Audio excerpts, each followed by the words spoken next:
The rain hammered against the pavement as Solène Baptiste ran for her life, her locks whipping behind her, her lungs burning with every desperate breath. Blood trickled from her split lip, warm against her ebony skin that now felt ice-cold in the October night. Behind her, Calvin's voice roared through the storm, drunk, enraged, promising violence she'd barely escaped once already tonight. A sleek black sedan idled at the corner, hazard lights blinking. Without thinking, Sewell wrenched open the back door and threw herself inside, gasping, "Drive, please, just drive."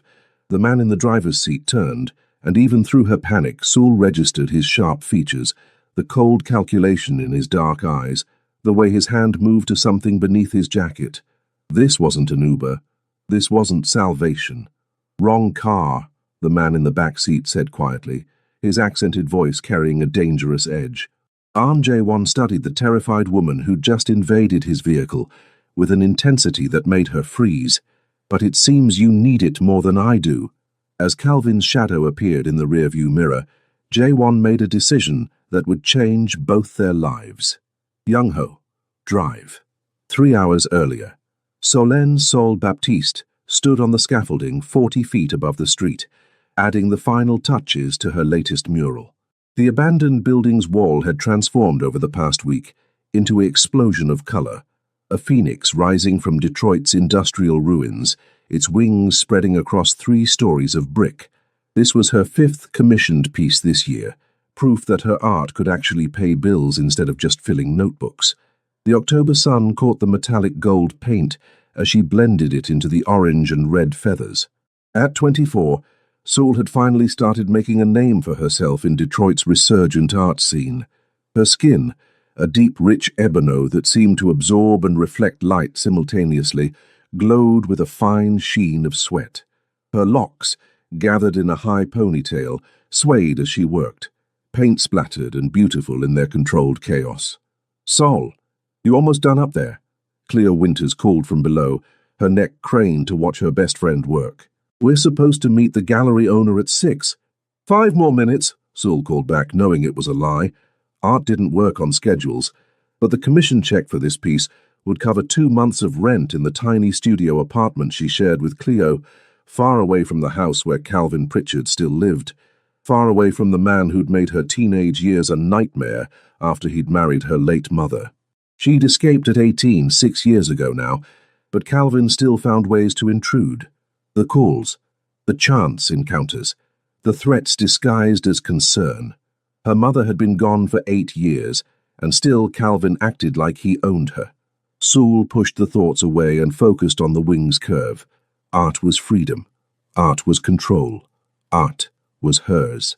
Across town, Jae-won stood in his gallery, legally named Celestial Arts, unofficially the crown jewel of his less legitimate empire. The 34-year-old moved through the space with the casual authority of a man who'd commanded respect since his late 20s. His black hair was styled back from his face, revealing sharp features and eyes that missed nothing. The white dress shirt with 4 buttons undone revealed a muscular chest and the delicate Korean script tattooed vertically on the side of his neck. Yiri, loyalty. "The Vermeer arrives tomorrow night," Chae Young-ho reported, standing at attention. Jae-won's second-in-command had been with him for 12 years, since they were both hungry kids in Seoul trying to survive. Ma Jin-ho's people have been sniffing around the port. Jae-won's jaw tightened imperceptibly. Ma Jin-ho, rival, former ally, current thorn in his side. The man commanded the West Side's gambling operations and had been making moves on Jae-won's art smuggling routes for months. "Double the security," Jae-won said, his accented English precise. "And, Young-ho, make sure our legitimate acquisitions are visible. I want the authorities to see we're respectable businessmen." It was the dance Jae-won had perfected, the legal gallery that showcased emerging artists, the legitimate auctions that attracted Detroit's elite, and beneath it all, the network that moved stolen masterpieces and ancient artifacts across 3 continents. He'd built this empire piece by piece, transforming his father's small-time operation into something sophisticated, something powerful. But lately, the empire felt hollow. Success without someone to share it with was just expensive loneliness. "Sir, the artist for the gallery opening next month," Young Ho ventured. "Should I confirm the commission?" "The muralist?" Jae-won pulled up the portfolio on his tablet. Solène Baptiste. Her work was raw, powerful, urban poetry translated into paint. The images showed a young black woman with rich dark skin and long locks, paint-splattered and radiant, standing before massive murals that seemed to breathe life into Detroit's forgotten spaces. "Yes, offer her double what she's asking. I want her best work." He didn't know then that he'd meet her much sooner than planned. By 9 p.m., Sewell was exhausted but triumphant. The gallery owner had loved her portfolio and offered her a solo show. Cleo had insisted on celebrating with drinks, which turned into dinner, which turned into walking through downtown Detroit, talking about dreams and futures. "You're going to be famous," Cleo declared, linking arms with her friend. "I'm calling it now. In 5 years your murals will be in museums." Sol laughed, the sound warm and genuine. "Museums don't usually collect street art, Clee. Then they'll make an exception for you." They were still laughing when Sol's phone buzzed. Unknown number. Her stomach dropped. She knew before answering some sixth sense that came from years of dread. "Solène." Calvin's voice was slurred, dangerous. "We need to talk. I'm at your building." She hung up immediately, hands shaking. He found the new apartment. Cleo's expression hardened. "We're calling the police." "And tell them what?" "He's my stepfather checking on me. He hasn't technically done anything yet." Sewell's voice cracked on yet. They both knew Calvin's pattern. The escalation always happened behind closed doors, where no one could witness. "You're staying at my mom's tonight," Cleo decided. But when they approached Sewell's building an hour later to grab overnight clothes, Calvin was waiting. And he wasn't alone. 2 of his drinking buddies flanked him, men Sewell recognized from the bar where he spent most nights. "There's my girl," Calvin drawled, pushing off the wall. He was a large man, gone to fat in middle age, but still intimidating. "Been avoiding your old man?" "You're not my father," Sewell said, voice steadier than she felt. "And I'm an adult. Leave me alone, Calvin." His expression darkened. "Your mother would be ashamed of how you turned out, running around with these people, painting garbage on walls. Don't you dare talk about her." Sewell's voice cut through his rant. Her mother, gentle and kind, who died when Sewell was 16, leaving her alone with this monster. "You have no right." Calvin moved faster than his bulk suggested, grabbing Sewell's arm. Cleo shouted, tried to intervene, but his friends blocked her. The world narrowed to Calvin's alcohol-reeking breath, his fingers digging bruises into her flesh. "I have every right," he hissed. "I raised you after she died. You owe me respect." Sewell did the only thing she could. She fought. Her knee came up hard, and when his grip loosened in shock and pain, she ran. She ran through rain that had started falling, ran through streets that blurred together, ran until her lungs screamed and her vision tunneled. She could hear Calvin behind her, roaring her name, and terror gave her speed she didn't know she possessed. The black sedan appeared like a mirage, hazard lights blinking, someone waiting. Sewell didn't think, didn't question. She just acted. The door handle was cool under her palm, the interior leather soft as she threw herself inside, gasping out a desperate plea. "Drive. Please, just drive." But when the man in the back seat turned to look at her with those cold, assessing eyes, Sewell realized she'd made a terrible mistake. This wasn't safety. This might be something far more dangerous than Calvin Pritchard. "Wrong car," Ahn Jae-won said softly, taking in the terrified woman with blood on her lip and terror in her eyes. And then he saw the large man approaching through the rain, saw the predatory anger in his expression, and something in Jae-won's chest tightened with recognition. He knew that kind of anger. He'd seen it in men who hurt those weaker than themselves. Behind them, Calvin's voice cut through the storm. "Solène, get out of that car now." Jae-won watched Sewell flinch at the voice, saw her whole body contract with fear, and he made his decision in a heartbeat. "Young Ho," he said calmly, "drive." As the car pulled away from the curb, leaving Calvin Pritchard shouting in the rain, Sewell collapsed against the seat, shaking. She'd fled her abusive stepfather, only to end up in the car of the most feared Korean Mafia boss in Detroit. She just didn't know it yet. The car glided through rain-slicked streets while Saul tried to remember how to breathe. Her locks were plastered to her face, water dripping onto the leather seats. Blood from her split lip stained her hand where she'd pressed it to her mouth, and the man beside her, beautiful and terrifying in equal measure, watched her with an intensity that should have scared her more than it did. "Thank you," Saul finally managed, her voice hoarse. I'm sorry, I thought you were an Uber." Jaewon's lips quirked slightly. An understandable mistake. He reached into the console and produced a bottle of water and a clean handkerchief, real cloth, monogrammed. "You're bleeding." Saul took them with trembling hands, too shaken to maintain pride. As she dabbed at her lip, she studied him in the dim light. Mid-30s, Korean, wearing a suit that probably cost more than her entire wardrobe. The tattoo on his neck caught her attention. Korean characters she couldn't read, but something about them suggested permanence, significance. "Who was that man?" Jaewon asked, his English carrying a slight accent that made each word feel deliberate. "No one," Saul said automatically, the lie she'd told for years. "People don't run like that from no one." His dark eyes held hers. "And men don't chase like that without bad intentions." Saul looked away, focusing on the city lights streaming past. They were heading away from her neighborhood into areas she didn't recognize. Expensive areas. "Where are we going?" "My driver is taking a longer route to ensure we're not followed," Jaewon explained. "Then I'll have him take you wherever you need to go. Unless you'd prefer I call the police." "No police," Saul said quickly. Too quickly. She caught his shrewd look and added, "It's complicated." "It usually is." He leaned back, giving her space. "I'm Jaewon." "I'm Jaewon." "Sol. Solen Baptiste." She paused. "Should I know who you are?" Something flickered in his expression. Surprise, perhaps, or amusement. "Perhaps it's better that you don't." He studied her paint-splattered clothes, the dried paint under her nails in a dozen colors. "You're an artist." It wasn't a question, but Sol nodded anyway. "Murals. Urban art." She touched her locks self-consciously, knowing she must look wild. "I was working on a commission when Calvin found her new address, when her safe haven became compromised again, when she'd run out of places to hide in her own city. Are you safe where you live?" Jaewon asked quietly. The question was too perceptive, too knowing. Saul met his eyes and saw no judgment there, only genuine concern from a stranger who'd helped her without question. It made something in her chest ache. "I was," she admitted, "until tonight." Jaewon was quiet for a moment, thinking. He shouldn't get involved.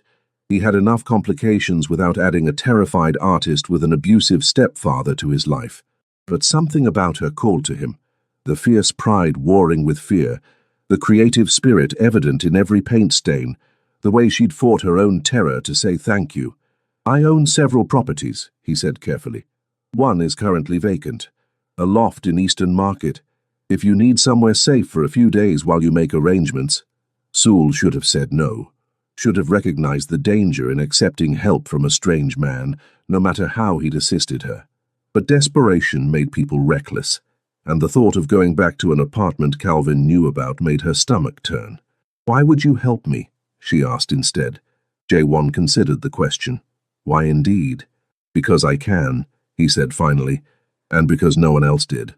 The truth of that statement hit Saul hard. No one had helped.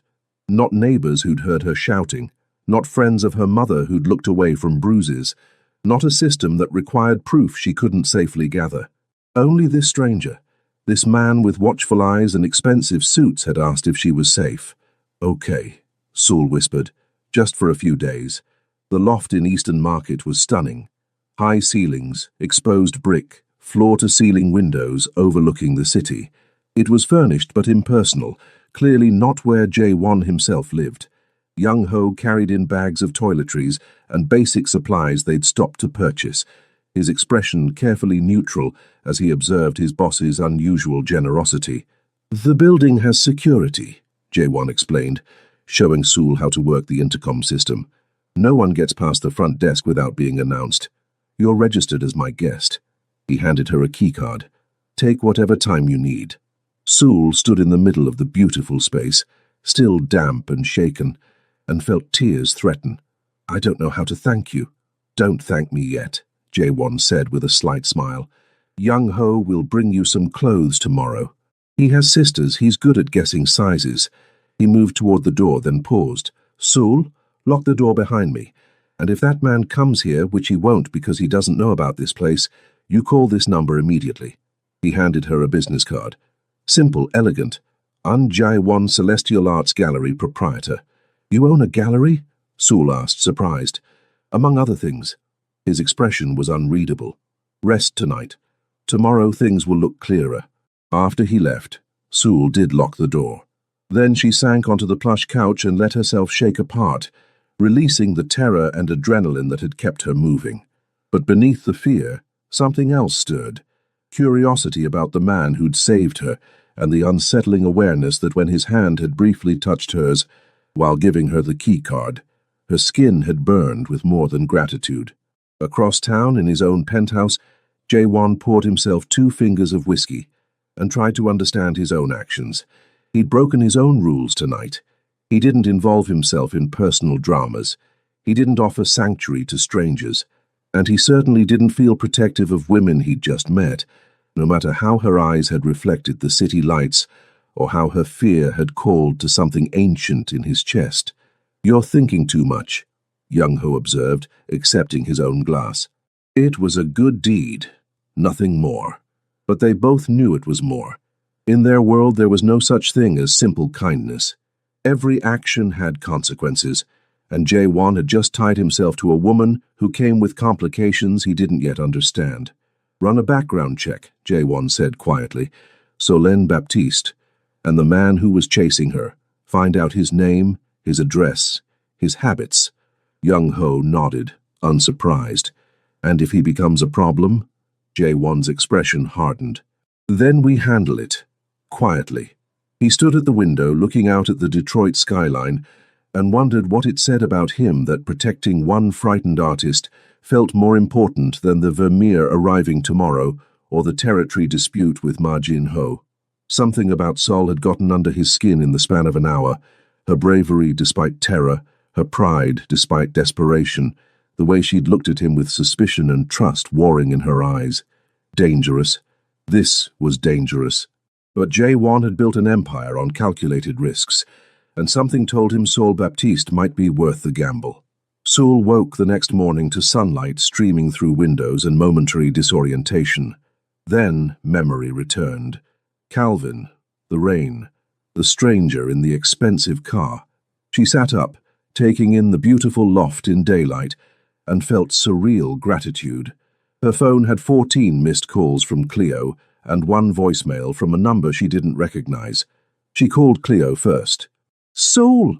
Oh my God, where are you? I've been losing my mind. Calvin came back to your building looking for you, and I told him you'd gone to stay with family in Ann Arbor. But he didn't believe me, and... Breathe, Sol interrupted. I'm safe. I met someone who helped me.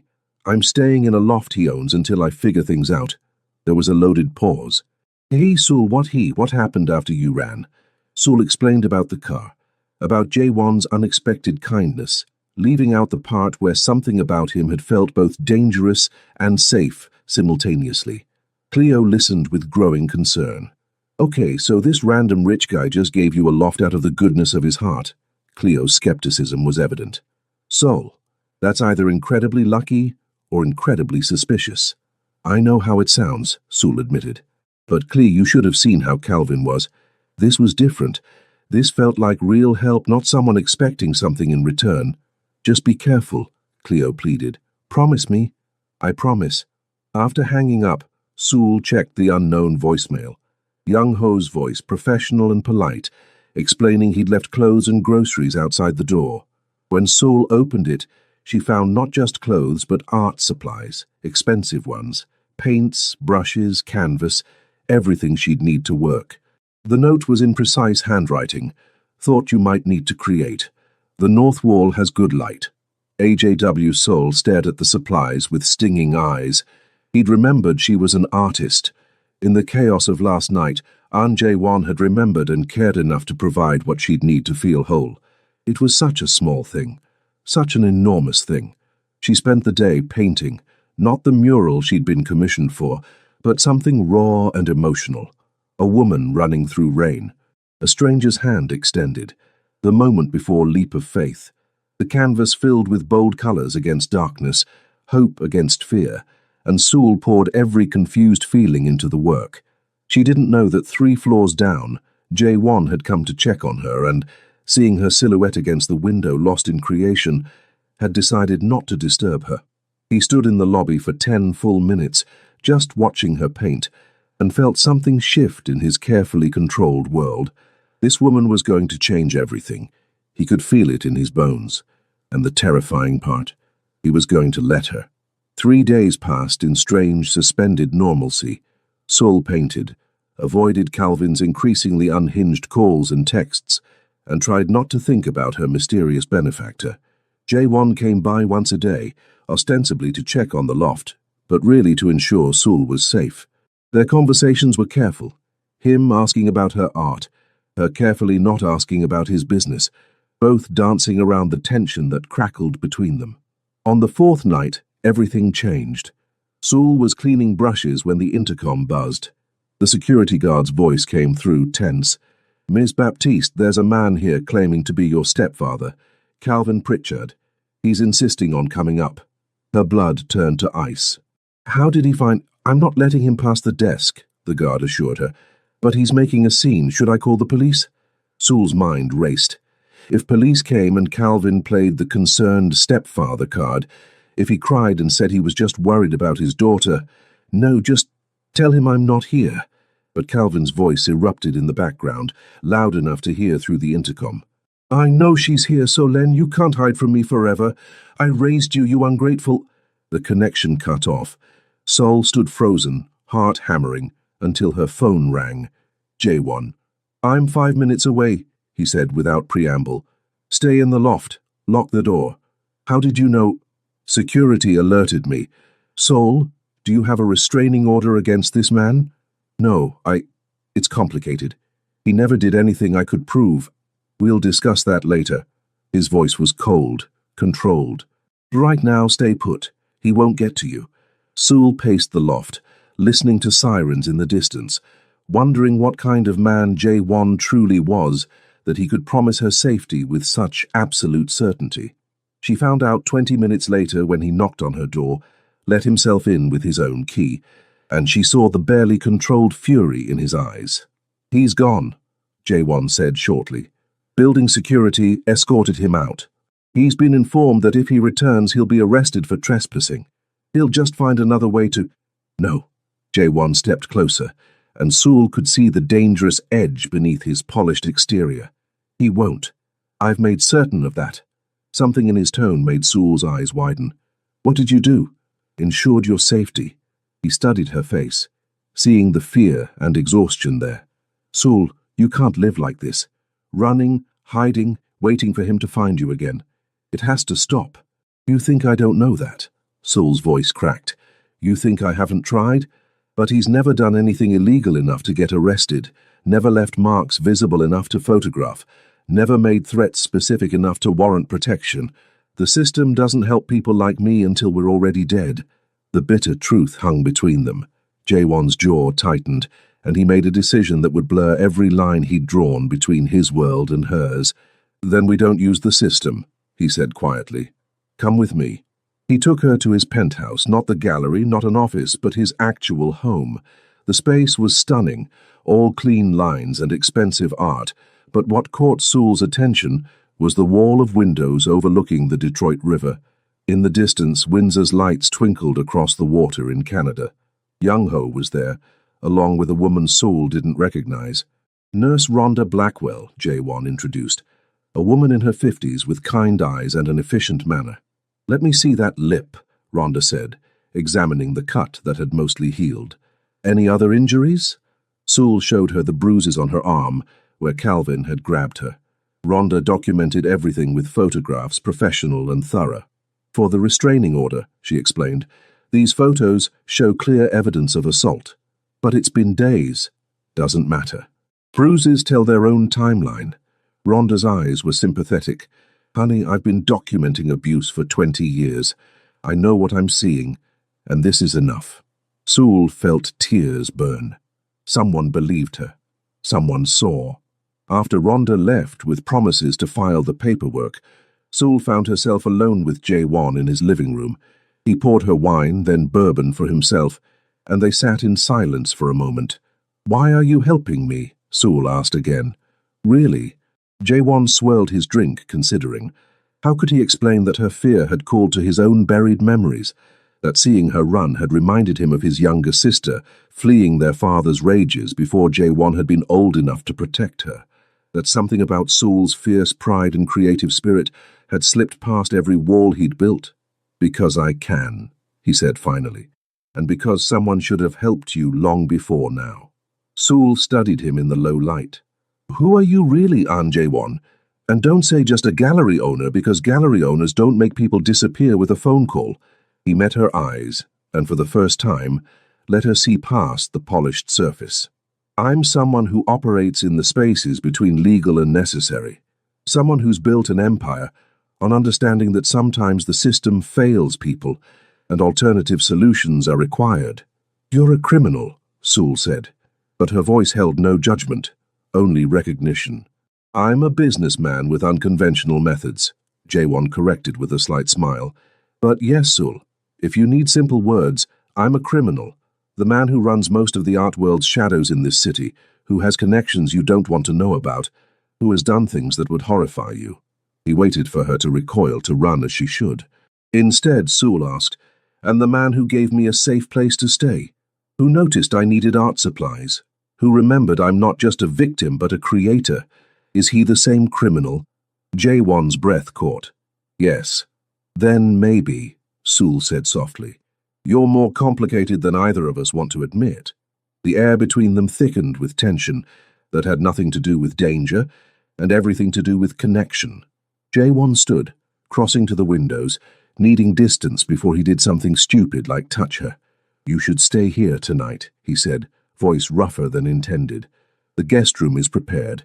Tomorrow, we'll discuss long-term safety measures." Jae-won. Sul stood too, moving to join him at the window. "Thank you. For everything. For seeing me." He looked down at her, this woman with rich dark skin that seemed to glow in the city lights, with locks that framed her face like a crown, with eyes that saw too much and still chose not to look away. "You're easy to see, Sul. That's the problem." Before he could overthink it, before logic could intervene, Jae-won reached out and tucked a stray lock behind her ear. His fingers lingered against her cheek, and Sul's breath hitched. The moment stretched, suspended, possibility hanging between them like a promise. Then Jae-won stepped back, professionalism slamming back into place. "The guest room is down the hall, first door on the left. There are clothes in the closet that should fit." Sul recognized dismissal, but she also recognized retreat. She wasn't the only one feeling this dangerous pull. "Good night, Jae-won." "Good night, Sul." Neither of them slept well, hyper-aware of the other's presence through a single wall, both questioning the wisdom of this arrangement, neither willing to change it. The next morning, Sul found Young-ho in the kitchen making coffee. He offered her a cup with polite formality, but his eyes assessed her with the same sharp intelligence his boss possessed. "You care about him," Young-ho said. "Not a question." Sul cradled the warm mug. "I barely know him." "You see him." "That's different than knowing." Young-ho leaned against the counter. "Jae-won-hyung has been alone for a long time, by choice mostly. He doesn't let people in." "Why are you telling me this?" "Because he let you in." Young-ho's expression was unreadable. "And I'm trying to decide if that's going to destroy him or save him." Before Sul could respond, Jae-won emerged from his bedroom, dressed for business, all traces of last night's vulnerability erased. "Young-ho, status update on the Pritchard situation. Calvin Pritchard has outstanding gambling debts," Young-ho reported. "Substantial ones. He owes money to several of Ma Jin-ho's operations." Jae-won's eyes sharpened. "Interesting. That's leverage we can use." Sul felt cold. "What are you going to do to him?" "Nothing violent," Jae-won assured her. "Just ensure he understands that you're under my protection and that pursuing you will cost him more than he's willing to pay." He met her eyes. "Is that acceptable?" It should have horrified her. this casual discussion of manipulation and threats. Instead, Sewell felt only relief that someone was finally taking Calvin seriously. Yes. Good. Jae-won checked his watch. I have a meeting at the gallery. Young Ho will stay with you. So, he paused. When I come back tonight, there's something I need to show you. Something you should know before you decide whether to trust me further.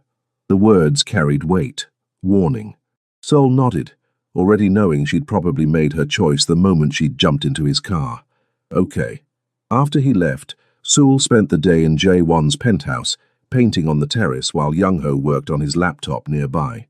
The mural that emerged was different from her usual work, two figures facing each other across a bridge, neither crossing, neither retreating, suspended in possibility.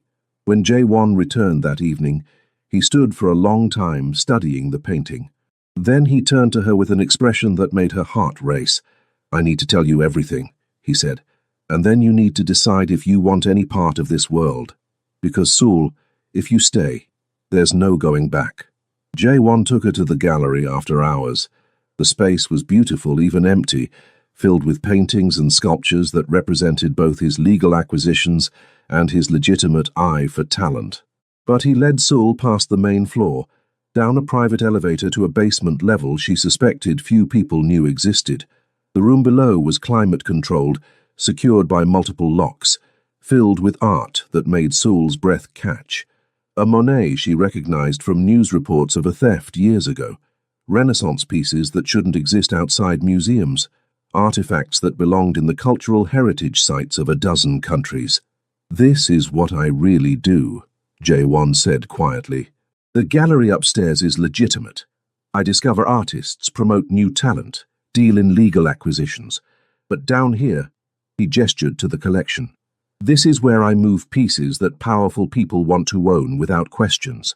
Stolen art, smuggled antiquities, items too valuable or too illegal for normal channels. Sewell walked through the space, her artist's eye recognizing the magnitude of what surrounded her. These should be in museums, where people can see them. You're right. Jae-won leaned against a table, watching her reaction carefully. But the world of high art is more corrupt than most people realize. Museums have their own dark secrets, and sometimes individuals are better caretakers than institutions. It's a rationalization, I know, but it's the one I've chosen to live with. And you're telling me this because... Sewell turned to face him. Because I want you to understand who I am. What being close to me means. He pushed off the table, moving closer. There are people who want to take what's mine. Rivals like Ma Jin-ho who'd use anyone I care about as leverage. If you stay in my life, Sol, you become a target. I'm already a target, Sewell pointed out. Calvin has made sure of that. This is different. This is organized crime, not personal vendetta. Jae-won stopped in front of her, close enough that she could see gold flecks in his dark eyes. I'm offering you protection, but it comes with a price. Your freedom in some ways. Constant security. Limitations on where you go, who you see. And the knowledge that the man protecting you is the same one trafficking stolen art. Sewell studied his face, seeing the tension there, the expectation of rejection. You're trying to scare me away. I'm trying to be honest with you. Then I'll be honest too. Sewell stepped closer, erasing the last distance between them. I know I should run. I know this is dangerous and complicated, and probably the worst decision I could make. But Jae-won, I've spent years running from danger I didn't choose. At least this time I'd be choosing the risk myself. His hands came up to frame her face, thumbs brushing her cheeks.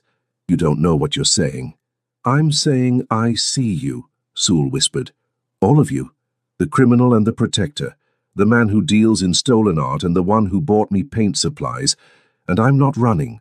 The kiss, when it came, felt inevitable. Jae-won's mouth on hers was gentle at first, questioning, giving her every chance to retreat. But Sewell pressed closer, her hands fisting in his shirt, and gentle became desperate. He kissed her like she was salvation and sin combined, like he'd been starving for this connection, like she mattered more than all the priceless art surrounding them. When they finally broke apart, both breathing hard, Jae-won rested his forehead against hers. This is a mistake. Probably, Sewell agreed. Are you going to stop? No. He pulled her closer, one hand tangling in her locks. God help me, no. But the moment of peace was shattered by Young Ho's urgent phone call. Jae-won answered on speaker, and they both heard the tension in his second's voice. Ma Jin-ho has Calvin Pritchard. He's using him as leverage to get information about our operations. Seul's blood went cold. What? Pritchard's gambling debts were bigger than we thought, Young Ho explained rapidly. Jin-ho grabbed him this morning. He's threatening to release him back onto Seoul unless we give up our port routes. Jae-won's expression went ice cold. Where? One of Jin-ho's warehouses on the west side. But Hyung, it's a trap. He wants you to come for Pritchard so he can eliminate you. I know. Jae-won was already moving, pulling Seoul toward the elevator. Assemble the team. Tell them defensive posture only. I don't want a war, just extraction. Jae-won, wait. Seul grabbed his arm. You can't go after Calvin. That's exactly what this Jin-ho wants. I can't leave him there either. Jae-won's eyes met hers, conflicted. Seul, I won't pretend to care about the man who hurt you, but if Jin-ho releases him, Calvin will come after you again, and he'll be even angrier. And if Jin-ho keeps him, he'll torture information out of him that could destroy my entire operation. Either way, we lose. Then what do? We make a trade. Jae-won's mind was working through scenarios. Jin-ho wants the port routes. I'll offer him something better, but first I need to get you somewhere safe. No. Seul's voice was firm. If this is about me, if Calvin is bait because of me, then I'm not hiding. I'm coming with you. Absolutely not. It's too dangerous. Jae-won. Seul gripped his hand. I'm not a damsel who needs to be locked in a tower. I spent years letting Calvin control my life through fear. I'm not doing that anymore, not even for my own safety. The war in his eyes was visible. The need to protect her versus respect for her autonomy. Finally, he nodded. You stay in the car with Young Ho, behind bulletproof glass. You don't leave no matter what happens. Agreed. Agreed. The warehouse was exactly the cliché Seul expected. Dark, industrial, surrounded by containers and suspicious vehicles. Young Ho drove them in a reinforced SUV, with 2 more vehicles flanking them as security. Through the tinted windows, Seul could see armed men watching their arrival. This is insane, she whispered. Welcome to my world, Jae-won said grimly. He checked the gun at his back. Seul's eyes widened, seeing it, then turned to her. Remember your promise. Stay here. He cupped her face, kissed her hard and quick, then was gone before she could process the fact that he might not come back. Young Ho remained in the driver's seat, alert and armed. Seul watched through the window as Jae-won approached the warehouse with 2 of his men, watched as a door opened and another man emerged. Ma Jin-ho, she assumed, older and harder looking than Jae-won, with visible scar across his jaw. The conversation was too distant to hear, but body language spoke volumes. Threats exchanged, posturing, Jae-won's controlled calm versus Jin-ho's aggressive stance. Then Jin-ho gestured, and 2 of his men dragged Calvin Pritchard out. Seul's stepfather looked rough, beaten, terrified. Nothing like the monster who'd haunted her life. She should have felt satisfaction. Instead, she just felt tired.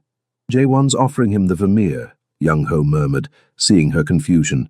The painting that arrived last week, it's worth 30 million. More than enough to buy Pritchard's release and maintain peace. He'd give up something that valuable. For Calvin? Young Ho looked at her steadily. Not for Calvin. For you. The exchange happened quickly. Jae-won made a call. Authorization given for the painting's transfer. Jin-ho's people verified remotely. Then Calvin was shoved forward, stumbling toward Jae-won's men who grabbed him. But Jin-ho wasn't done talking. Seul saw him gesture at their SUV, saw him smile cruelly, say something that made Jae-won's whole body go rigid with fury. Then Jin-ho pulled a gun. Drive, Young Ho shouted to their driver. Now! Everything happened in slow motion. Gunfire erupted, not from Jin-ho's gun but from the containers around them. An ambush. Young Ho pushed Seul to the floor as bullets pinged off the reinforced vehicle. Through the chaos, she saw Jae-won dive for cover, saw his men return fire, saw the carefully controlled situation explode into violence. The SUV was moving, but Sool couldn't see what was happening, couldn't see if Jae-won was safe. She fought against Young-ho's protective hold, terror clawing at her throat. "Stop, we have to go back for him." "He ordered us to get you out," Young-ho ground out, his own worry visible. "Sool, he'll kill me if anything happens to you. Trust him, he'll survive." The 5 minutes it took to reach safety felt like hours. The safe house was a nondescript building in a residential neighborhood, but inside it was reinforced like a bunker. Young-ho hustled Seol inside while making rapid calls in Korean, trying to get updates. Seol paced like a caged animal, replaying the moment Jin-ho had smiled, the moment before everything went to hell. She'd seen enough in Jae-won's posture to know Jin-ho had threatened her specifically, had probably said something crude about what he'd do if he got his hands on her, and Jae-won had been willing to walk into an obvious trap to keep her safe. "He's okay," Young-ho said finally, relief evident. "They got out. Some injuries, but nothing critical. They're heading to a different location to regroup. Then Jae-won will come here." Sool sank onto the couch, adrenaline crashing. "This is my fault. Calvin, the ambush, all of it." "No." Young-ho sat across from her. "This is Ma Jin-ho being an opportunist. Pritchard was just convenient leverage. If it wasn't him, Jin-ho would have found another excuse to come after us. But Jae-won traded something worth $30 million. He traded money for something priceless." Young-ho's expression softened. "You really don't see it yet, do you? What you are to him?" Before Sool could respond, the door opened and Jae-won strode in.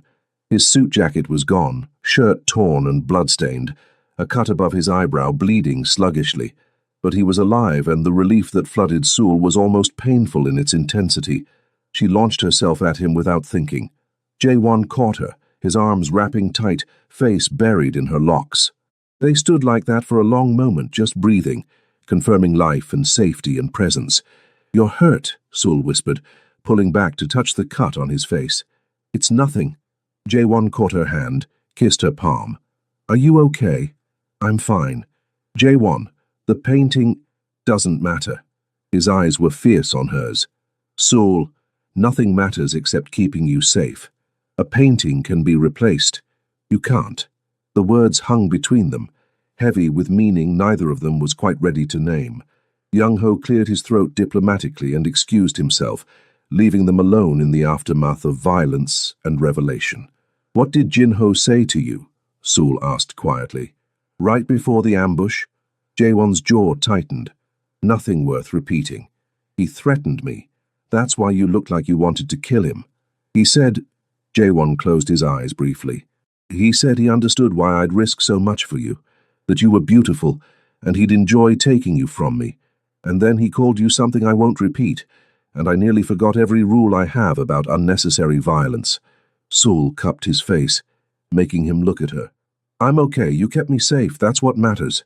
"Sool, I can't do this," Jae-won said, but his hands contradicted his words, pulling her closer. "I can't keep you safe and keep my distance. I can't protect you without caring too much, and caring too much in my world is dangerous," Sool finished. "I know, but Jae-won, maybe it's worth it anyway." He kissed her then, desperate and claiming, and Sool kissed him back with equal fervor. When they finally broke apart, both knew they'd crossed a line they couldn't uncross. "Stay with me," Jae-won whispered against her mouth. "Not because you need protection. Stay because you want to." "I want to," Sool breathed. "I want you." And in that safe house, with danger still lurking outside and futures uncertain, they chose each other anyway. The confrontation with Ma Jin-ho had been a declaration of war, but one Jae-won was determined to win without more bloodshed. Over the next 2 weeks he orchestrated a careful campaign, not of violence but of economics and leverage. Jin-ho's operations relied on specific connections, specific shipping routes, specific politicians turning blind eyes. Jae-won systematically dismantled each one, calling in favors, making deals, proving that he controlled more of Detroit's underground than Jin-ho had realized. The message was clear. Attacking what was Jae-won's had consequences. Calvin Pritchard, released from Jin-ho's custody battered and terrified, had been given 2 choices: accept a one-way ticket to Florida with enough money for a fresh start, or face both criminal charges for assault and the wrath of Jae-won's organization. Unsurprisingly, Calvin had taken the ticket. Saul watched him board the plane through security footage, feeling only relief that this chapter was finally closed. But the resolution with Calvin didn't solve everything. The restraining order was in place. Calvin was gone, and Saul was living in Jae-won's penthouse, their relationship evolving from protector-protected into something far more complicated and real. She painted during the days, not in secret, not in fear, but on Jae-won's expansive terrace with the city spread below her. The mural taking shape was her most ambitious yet, a portrait of Detroit itself, the ruins and renewal, darkness and light coexisting, beauty and brokenness. Jae-won would come home to find her covered in paint, glowing with creative joy, and feel something in his chest expand. They navigated the strangeness of their arrangement carefully. Separate bedrooms that became a polite fiction when Jae-won couldn't resist checking on her at night, and Saul couldn't resist inviting him to stay. Conversations that ranged from art to philosophy to the complicated ethics of his business. Meals shared, comfortable silences, the slow building of intimacy beyond physical attraction. But the threat from Ma Jin-ho still loomed, a sword suspended above their happiness. The confrontation came on a cold November night. Jin-ho requested a meeting, neutral ground, just the two leaders, to discuss terms. Jae-won knew it was likely another trap, but refusing would show weakness, and he was tired of this war putting Saul at risk. "I'm coming with you," Saul announced when he was preparing to leave. "Absolutely not. Jae-won, this started because of me. I should—" "No." He gripped her shoulders, eyes intense. "Saul, you're the one thing in my life I can't risk. You don't go near Jin-ho. Ever." "Then be careful," Saul whispered, pulling him down for a kiss that tasted like fear and love intertwined. "Come back to me. Always." The meeting place was a construction site, skeletal buildings reaching toward winter sky.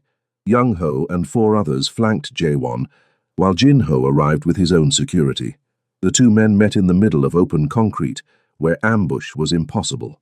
"You've been busy," Jin-ho observed, "dismantling my operations piece by piece. Impressive for a man distracted by a woman." "Saul has nothing to do with business," Jae-won said coldly.